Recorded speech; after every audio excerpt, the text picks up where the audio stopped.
या चौथ्या व्याख्यानात आपले स्वागत आहे. आपण 7व्या आठवड्यात आहोत.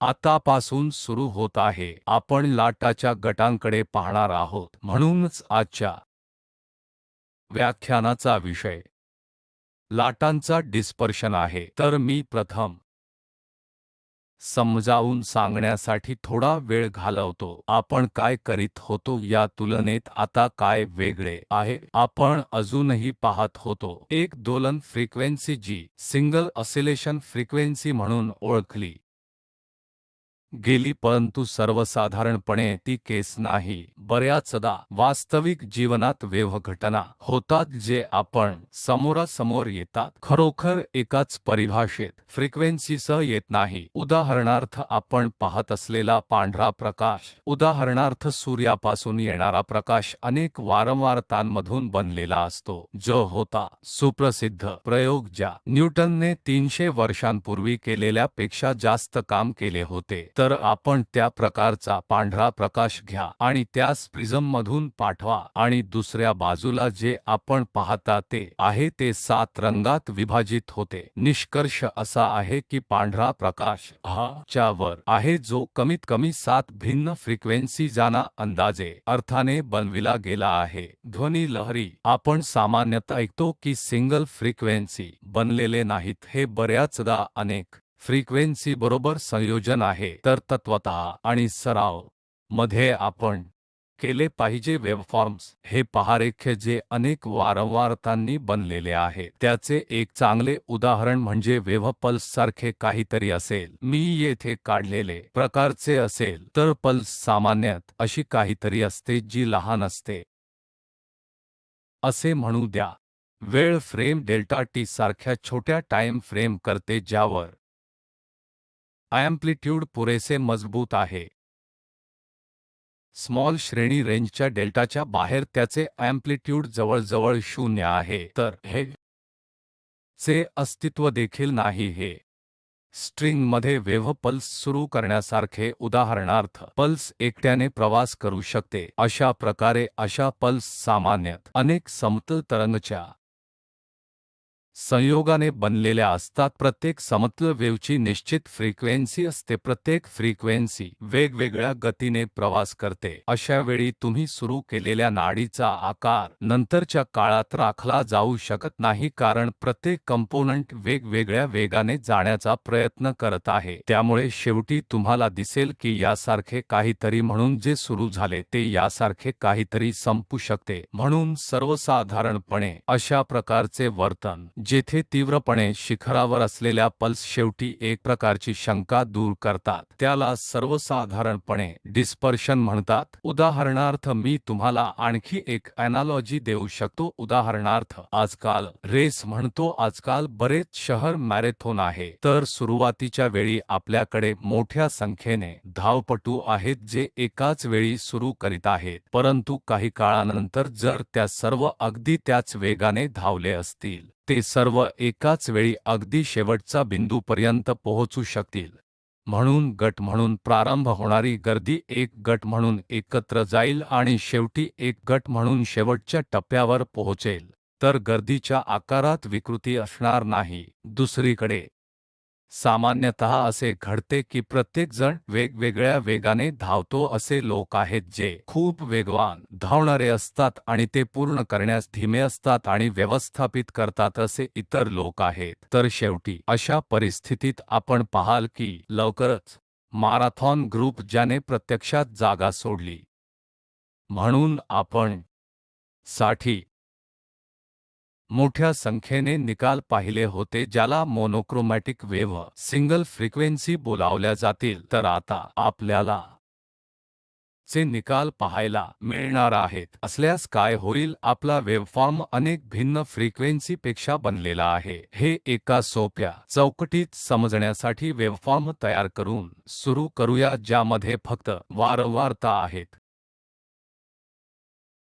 त्या प्रकरणात मतदानाची अपेक्षा काय आहे हे समजणे सोपे होईल आणि नंतर आम्ही वारंवारतेच्या मोठ्या संख्येच्या परिणामी अमेरिकन खर्च मिळवू शकतो असे समजू की माझ्याकडे या टाइपचे दोन वेव्हफॉर्म्स आहेत y जे x ओमेगा 1 t वजा आहे k 1 x आणि माझ्याकडे आणखी एक आहे जो y2 आहे पुन्हा a cos ओमेगा वजा k2 x आणि सर्वसाधारणपणे आपण एक आणि दोन भिन्न अँप्लिट्यूड घेतल्यास ते विश्लेषण करणे फार कठीण होते तर साधेपणासाठी दोन्ही आयाम समान होतील या प्रत्येक ही एक मोनोक्रोमॅटिक लाट वेव्ह आहे तर आपण पाहाल की y चे वर्णन सिंगल कोनीय फ्रिक्वेन्सी ओमेगा 1 आणि y2 द्वारे केले आहे एकल कोनीय फ्रिक्वेन्सी कोनीय आवर्तन ओमेगा 2 द्वारे वर्णन केले आहे आता जर मी या दोन्ही वेव्हचा बनवला तर जो या दोन्ही लाटांचा एक सुपरपोजिशन आहे याचा अर्थ असा की y हे अर्थातच स्थान आणि वेळ सामान्यपणे असेल परंतु हे 1 आणि y चे सुपरपोजिशन असेल तर ते y1 अधिक y2 आहे तर हे असे काहीतरी असेल नेट विस्थापन फक्त y1 आणि y2 आता च्या विस्थापनाची बेरीज आहे त्रिकोणमितीय सूत्र ट्रिग्नॉमेट्रिक मला हे करण्याची गरज आहे की cos a plus cos b तर येथे अर्ज करा आणि आपण हे इक्वेशन पुन्हा लिहू शकतो हे दोन वेळा तर हे सरळ पुढे आहे हा एक प्रकारचा व्यायाम आहे जेव्हा आम्ही मणी फिनोमिनन पाहिली तेव्हा आम्ही काही वेळा केले होते हे अगदी आता सारखेच आहे हे काय म्हणते हे समजून घेण्यासाठी हे प्लॉट करणे चांगले आहे तर मी हे समजून घेईन की जर तुम्ही असे गृहीत धरले की ओमेगा 2 जवळजवळ एका समान आहेत परंतु अगदी समान नाही तर त्या प्रकरणात ही संख्या ओमेगा 1 वजा ओमेगा 2 लहान असेल तर ओमेगा 1 अधिक ओमेगा 2 मोठ्या संख्येने असेल आणि अर्थातच आपण यावर उपचार करू शकता k1 अधिक k2 k1 अधिक k2 2 2 द्वारे x मध्ये काही फेज फॅक्टर त्याचप्रमाणे आपण ते k साठी 1 वजा k2 2 2 2 ते x करू शकता तर आपल्याकडे काय आहे हळू दोलनांचे एकूण लिफाफा आहे जे कदाचित या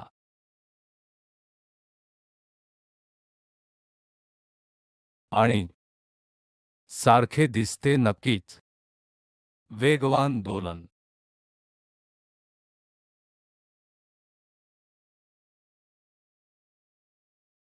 असे काहीतरी होईल तर मी येथे y ला चे कार्य म्हणून प्लॉट केला आहे अर्थातच निश्चित केले आहे म्हणून हे वेळचे कार्य म्हणून घेऊ येथे लाल वक्र ओमेगा 1 वजा ओमेगा 2 2 पर्यंतच्या फ्रिक्वेन्सी बरोबर संबंधित आहे जे ओमेगा 1 आणि ओमेगा 2 जवळजवळ समान आहेत हे दोन फ्रिक्वेन्सीपैकी हळू आहे आणि वेगवान दोलन विस्थापित करते 1 ओमेगा 1 अधिक 2 2 2 2 ने विभाजित जेव्हा आपल्याकडे यासारखे वक्र असेल तेव्हा आपण म्हणाल की या वक्रचा फेज वेलॉसिटी हा धीमा मोडद्वारे निश्चित केला जाईल तर याचा अर्थ असा की हळूचा फेज वेलॉसिटी ओमेगा 1 वजा ओमेगा 2 भागिले k 1 वजा k 2 असेल तर जर मी असे गृहीत धरले की 1 ओमेगा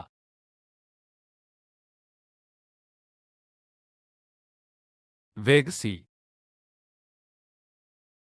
च्या बरोबरीचा आहे आणि k 2 द्वारे ओमेगा ही c च्या समान आहे तर येथे मध्यम असे आहे की k ओमेगा 1 द्वारे 1 ओमेगा 2 बरोबर आहे जो c च्या समान आहे म्हणजे मी हे इक्वेशन k मध्ये लिहू शकेन की k 1 वजा k 2 द्वारे विभाजित 2 म्हणजे 2 वजा k समान आणि असे आहे तर या प्रकरणात ओमेगा 1 आणि ओमेगा 2 हा फ्रिक्वेन्सी कंपोनंट एकत्र फिरत असे म्हणून त्या प्रकरणात ते सुरुवातीला जे काही होते ते फेज संबंध कायम ठेवतील.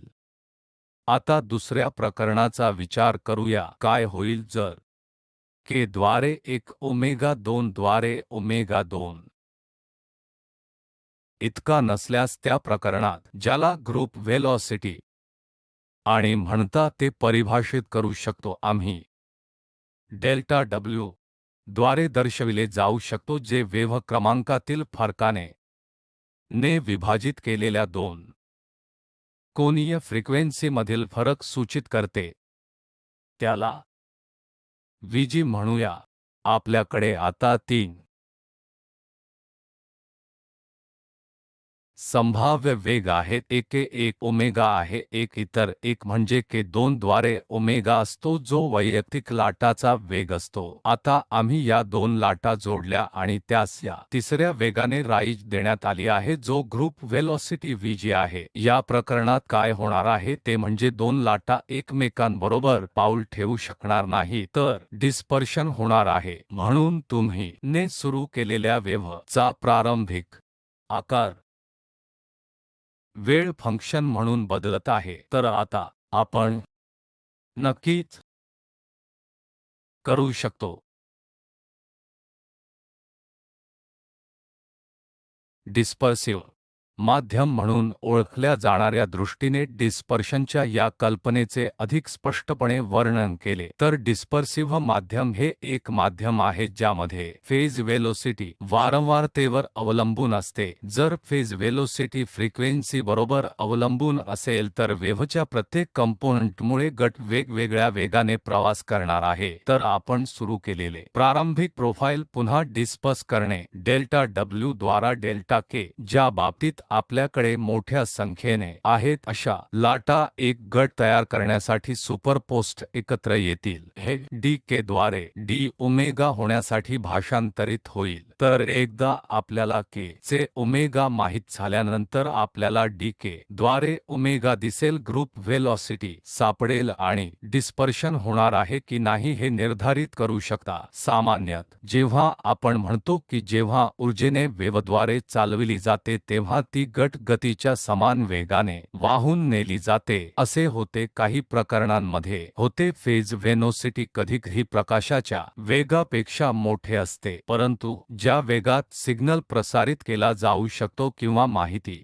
रोजी दिली जाऊ शकते तो वास्तविक वेग ग्रुप व्हेलॉसिटीद्वारे दिला जातो. म्हणून डिस्पर्शन संबंध दिल्यास आपण गट गतीसाठी एक एक्सप्रेशन लिहू शकतो. तर आपण Vg सह प्रारंभ करूया जो ग्रुप व्हेलॉसिटी आहे जो d ओमेगा आहे. आता लक्षात घ्या की k द्वारे ओमेगा फेज व्हेलॉसिटी समान आहे. मला त्याला Vph म्हणू द्या. तर येथून ओमेगाचा पर्याय असणार आहे ज्यात k चा d आहे V पर्यंत ph. आता हे सबस्टिट्यूट करू. तर जर मी या मध्ये फरक केला तर माझ्याकडे आणि आता असतील हे देखील च्या दृष्टीने लिहिले जाऊ शकते. वेव्हची लांबी कधीकधी तरंगलांबीसह कार्य करण्यास सोयीस्कर असते. अशा स्थितीत फक्त k हे लॅम्बडाच्या 2 पाय च्या बरोबरीचे आहे असे प्रतिस्थापन करू शकते. तर जर k 2 पाय असेल तर लॅम्बडा d k 2 पाय गुणाकार 2 पायांची 2 वजा एकाने गुणाकार करून एकूकरू स्क्वेअर ला गुणाकार केला असता d लांबी ला d लांबी दिले आणि जर मी k ला केंडाने 2 pi f a ने 2 p d ला वजा पाय भागिले s असे उत्तर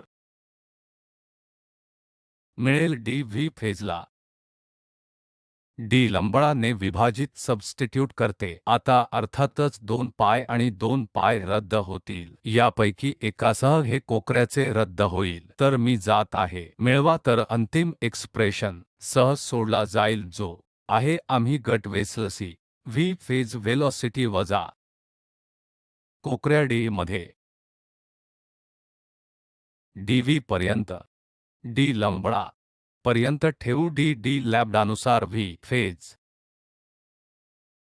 फेज व्हेलॉसिटी आणि ग्रुप व्हेलॉसिटी यांच्यातील संबंधाचा हा आणखी एक प्रकार असेल आणि आम्ही आधीच पाहिले होते की आम्ही वेव्ह क्रमांकाच्या दृष्टीने ग्रुप व्हेलॉसिटी आणि फेज व्हेलॉसिटी यांच्यात आणखी एक संबंध प्राप्त केला होता जो हा संबंध आहे. तर माझ्याकडे असलेल्या संबंधाच्या आधारे मी 3 शक्यता ओळखू शकतो. तर पहिला म्हणजे जेव्हा चा फेज व्हेलॉसिटी वेव्हलेंथच्या तरंगलांबीपासून स्वतंत्र असतो, तर दुसऱ्या शब्दांत dv फेज डी लांबीच्या शून्याच्या समान आहे. टप्पा गट तयार करणाऱ्या प्रत्येक घटकाची फेज व्हेलॉसिटी अगदी समान आहे आणि ते कोणतेही डिस्पर्शन दर्शवत नाहीत. तर स्पष्टपणे जर आपण या संदर्भात डी लंबडा बरोबर डी डॉट व्ही ठेवले तर आपल्याला दिसेल की ग्रुप व्हेलॉसिटी फेज व्हेलॉसिटी च्या समान आहे. त्या गटाच्या कोणत्याही सदस्याप्रमाणे त्याच वेगाने प्रवास करतो. आता जेव्हा कोक्रॅडीच्या डी व्ही टप्प्यात positive D V phase D लांबीचे असेल तर लॅम्बडा शून्यापेक्षा मोठे असेल तर आपण या इक्वेशनकडे परत जाऊ शकता. आता जर लॅम्बडाचा dv टप्पा 0 किंवा धन पेक्षा मोठा असेल तर त्या प्रकरणात vg ही असेल जी फेज व्हेलॉसिटीपेक्षा लहान असेल. तर जेव्हा vg हे फेज व्हेलॉसिटीपेक्षा लहान असते तेव्हा हे प्रकरणाशी संबंधित आहे. तर या शासन जेथे ग्रुप व्हेलॉसिटी टप्प्यापेक्षा लहान आहे ला सामान्य डिस्पर्शन म्हणतात. मी हे प्रकरण विचारात घेऊ शकतो जेव्हा डी लॅम्बडा ने विभाजित केलेला dv टप्पा शून्यापेक्षा कमी असेल तर या प्रकरणात ग्रुप व्हेलॉसिटी फेज व्हेलॉसिटी पेक्षा मोठे असेल आणि हे आहे जे ला विसंगत फैलाव डिस्पर्शन म्हणतात. तर मी के ओमेगाचे कार्य के चे ओमेगा फक्त के किंवा स्थिर वेळा के सारखे निश्चितपणे के किंवा स्थिर वेळा असे करणार आहे जेव्हा group velocity phase velocity plot असेल. तर हे फैलाव न होण्याची बाब आहे. तर या प्रकरणात vg हे फेज व्हेलॉसिटी पेक्षा कमी आहे. ग्रुप व्हेलॉसिटी फेज वेग पेक्षा कमी आणि हे अर्थातच सामान्य डिस्पर्शन प्रकरण आहे. हे नक्कीच विसंगत प्रसाराचे प्रकरण आहे जिथे vg ग्रुप व्हेलॉसिटी फेज व्हेलॉसिटीपेक्षा जास्त आहे. तर आपण कल्पना करू शकता की त्याला विसंगत का म्हटले आहे कारण ते वेव्हफॉर्म समूह आहे जो आपल्या पल्सचा समूह आहे. त्यापैकी प्रत्येकाकडे एक फेज व्हेलॉसिटी आहे जो संपूर्ण प्रमाणे गतीपेक्षा लहान आहे. तो इतका असामान्य स्थिती आहे. त्यात डिस्पर्शन संस्था नाव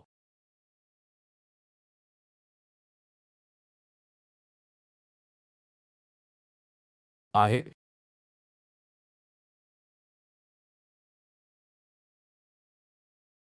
तर व्हॅक्यूममध्ये इलेक्ट्रोमॅग्नेटिक रेडिएशन काय होते तर या प्रकरणात डिस्पर्शन संबंध चा ओमेगा सी वेळा के च्या समान असेल जिथे c प्रकाशाचा फेज व्हेलॉसिटी आहे आणि मला टप्प्यात काय आहे हे शोधण्याची आवश्यकता आहे. तर फेज वेग अर्थात k आणि द्वारे ओमेगा आणि फेज व्हेलॉसिटी गती काय आहे तर ग्रुप व्हेलॉसिटी ओमेगा ने असते डी के जे सी च्या समान आहे. तर आपण पाहू शकता की व्हॅक्यूममध्ये इलेक्ट्रोमॅग्नेटिक रेडिएशनसाठी फेज व्हेलॉसिटी ग्रुप व्हेलॉसिटी च्या समान आहे आणि म्हणूनच मध्ये डिस्पर्शन नाही. चे दुसरे रेंज उदाहरण पाहूया म्हणून मानक तापमान आणि श्रव्य श्रेणी आणि एकू येते. तर येथे डिस्पर्शन संबंध के चे ओमेगा गॅमा पी च्या समान आहे. रो वेळा के तर पी हा दबाव आहे. रो ही गॅस आणि गॅमाची घनता ही विशिष्ट क्षमतांचे प्रमाण आहे। आता पुन्हा मी गणना करू शकतो। रूट आणि वेगंगांची ग्रुप व्हेलॉसिटी आहे।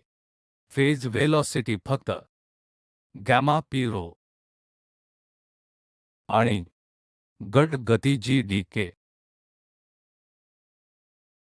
द्वारे ओमेगा देखील डी के पर्यंत असेल ती रोडद्वारे गामा पी च्या समान असेल। तर पुन्हा आपल्याकडे आहेत व्ही फेज व्हेलॉसिटी च्या समान आहे ग्रुप व्हेलॉसिटीच्या, तर गट गती फेज गतीच्या समान आहे आणि पुन्हा तेथे डिस्पर्शन नाही। आता या निकालाचा विचार करा। समजा ध्वनी वेव्हच्या डिस्पर्शन होता, तर माध्यम ज्याद्वारे आवाजाची लाट आपल्या सभोवतालच्या हवेचा प्रवास करते। आता जर ते माध्यम जेथे डिस्पर्सिव्ह लहरी ध्वनीसाठी ध्वनी लहरी असतील तर काय होईल? म्हणून मी जे काही बोलतो, जे अनेक भिन्न फ्रिक्वेन्सी घटकांपासून बनलेले आहे, वेगवेगळ्या वेळी आपल्यापर्यंत पोहोचेल, तर ते गोंधळात टाकणारे असू शकते। तर तिसरे उदाहरण म्हणजे आपण काही तपशिलात पाहिले आहे ट्रान्सवर्स स्ट्रिंग सततच्या तारांमध्ये।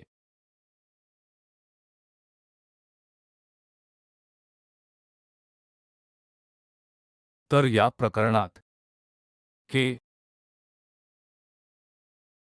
चे डिस्पर्शन संबंध रहो वेळा के टी ने विभाजित केलेल्या टी च्या रूट इतके आहे। स्ट्रिंगची रेषीय घनता आहे आणि ओमेगा ही तारांची लिनियर टेन्शन घनता आहे। तर आपण असे केले आहे की आम्ही गेल्या आठवड्यांमध्ये या प्रकरणाचे निकाल मध्ये प्राप्त केले। तर आता मी विचारू शकतो की फेज ग्रुप व्हेलॉसिटी काय आहे? तर फेज व्हेलॉसिटी टी चे मूळ आहे रो पासून टी चे जे केज ने डी ओमेगा द्वारे होते जे रो ने रूट टी च्या बरोबरीचे आहे। तर पुन्हा येथे एक प्रकरण आहे जिथे फेज व्हेलॉसिटी पुन्हा ग्रुप व्हेलॉसिटी समान आहे, येथे डिस्पर्शन नाही। तर आम्ही तीन भिन्न प्रकरणे पाहिली जिथे फैलाव नव्हता। तर आता एक प्रकरण पाहूया जिथे प्रत्यक्षात काही फैलाव आहे आयनोस्फियर इलेक्ट्रोमॅग्नेटिक वेव्ह।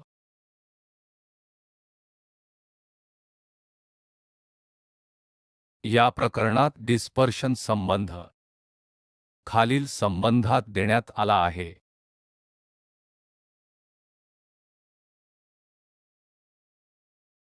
तर हा फैलाव संबंध जो वारंवारतेच्या काही रेंजमध्ये वैध आहे। तर आता काळजी करू नका, या डिस्पर्शनच्या संबंधाची वैधता फ्रिक्वेन्सी वारंवारतेच्या काही मर्यादित श्रेणीमध्ये काय आहे हे वैध ओमेगा आहे पी म्हणजे ज्याला प्लाझ्मा वारंवारता म्हणतात। आता हे के च्या संदर्भात वेगळे करू आणि इच्छा करू आणि आपल्याला पुढील 2 ओमेगा डी के ने ड ओमेगा ते के स्क्वेअर के पर्यंत समान मिळेल। के आणि आता च्या संदर्भात 2 वेगवेगळ्या प्रकारची फरक करतात आणि मला येथे लहान समायोजन करू द्या। तर 2 एन 2 रद्द होतील, तर के द्वारा ओमेगा डी किमी पर्यंत ड ओमेगा समान असेल सी स्क्वेअर। आणि आपण पाहू शकता की के ओमेगा नक्कीच फेज वेग आणि ओमेगा द्वारे डी के हा गटाचा वेग आहे। तर फेज व्हेलॉसिटी आणि ग्रुप व्हेलॉसिटीचे उत्पादन सी स्क्वेअर इतके आहे। तर मी माझ्याकडे परत जाऊ ओमेगा स्क्वेअर चे डिस्पर्शन संबंध ओमेगा पी स्क्वेअर अधिक के स्क्वेअर स्क्वेअर सी संपूर्ण के स्क्वेअरने विभाजित केले आहे। तर माझ्याकडे के स्क्वेअरचा ओमेगा स्क्वेअर के स्क्वेअर आणि सी स्क्वेअर द्वारे ओमेगा पी स्क्वेअर समान आहे। तर येथे मला के ने ओमेगाची एक्सप्रेशन आहे जी फेज वेग आहे फेज व्हेलॉसिटी च्या स्क्वेअर रूटच्या समान आहे c square plus omega p square k square. तर जे काही ओमेगाचे मूल्य असेल पी स्क्वेअर आणि के स्क्वेअर ते सर्व धन संख्या आहे, ते कितीही असले तरी हे क्वांटिटी आहे फेज व्हेलॉसिटी प्रकाशाच्या वेगापेक्षा सी पेक्षा मोठा आहे। ठीक आहे, ठीक आहे, असे दिसते की ते झाले नसावे, परंतु हा वेग नाही ज्यावर सिग्नल प्रसारित केला जातो, म्हणून ग्रुप व्हेलॉसिटी पाहूया। गट गती अर्थातच सी स्क्वेअर ने फेज व्हेलॉसिटीचे असेल, तर या नात्यातून आपल्याला हेच मिळते। Group velocity C square phase वेगाने लिहिले जाऊ शकते, जे सी म्हणून लिहिले जाऊ शकते, जे सी ने फेज व्हेलॉसिटीने विभाजित केले आहे। आणि आम्ही नुकतेच पाहिले की फेज व्हेलॉसिटी प्रकाशाच्या वेगापेक्षा मोठा आहे, तर ही संज्ञा एकापेक्षा कमी असेल जर संपूर्ण ग्रुप व्हेलॉसिटी प्रकाश सी पेक्षा कमी असेल तर। म्हणून आयनोस्फिअरमधील इलेक्ट्रोमॅग्नेटिक वेव्हच्या बाबतीत डिस्पर्शन संबंधात हे चे एक उदाहरण आहे, ज्यासाठी फेज व्हेलॉसिटी प्रकाशाच्या वेगापेक्षा मोठा आहे, परंतु ग्रुप व्हेलॉसिटी प्रकाशाच्या गतीपेक्षा लहान आहे। सर्व संकेत आणि माहिती केवळ ग्रुप व्हेलॉसिटी वर प्रसारित केली जाऊ शकते, म्हणून ते इतर फिजिक्सच्या तत्त्वांचे उल्लंघन करत नाही। शेवटी मी तुला आणखी उदाहरणासह सोडतो। तर या प्रकरणात मी तुम्हाला थेट फेज व्हेलॉसिटी देतो, जो c ने sin k a ला ने भागून 2 ने भाग दिला k a 2 द्वारे।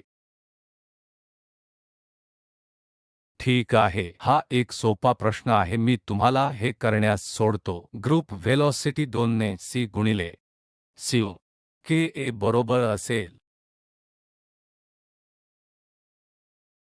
तर हे आणखी एक प्रकरण आहे ज्यात आपण करता एक फैलाव पहा। मी बंद केल्यावर मी तुम्हाला पुन्हा एकदा आठवण करून देतो की आम्ही ला वेव्हचा डिस्पर्शन पाहिला, आणि ही ची एक संख्या आहे, ची एक लहर नाही, पण ही विशिष्ट माध्यमात लाटांच्या गटासाठी एक गुणधर्म आहे। विशिष्ट पल्स किंवा लाटांचा समूह डिस्पर्सिव्ह काय असेल हे समजून घेण्याची गुरुकिल्ली म्हणजे तो डिस्पर्शन संबंध काय आहे हे जाणून घेणे। म्हणून एकदा आपल्याला त्याचा डिस्पर्शन संबंध माहित झाल्यानंतर आम्ही सामान्य विक्षेप, विसंगत विक्षेप किंवा विसंगत फैलाव चे प्रकरण असल्यास आम्ही शोधू शकतो, अजिबात फैलाव नाही।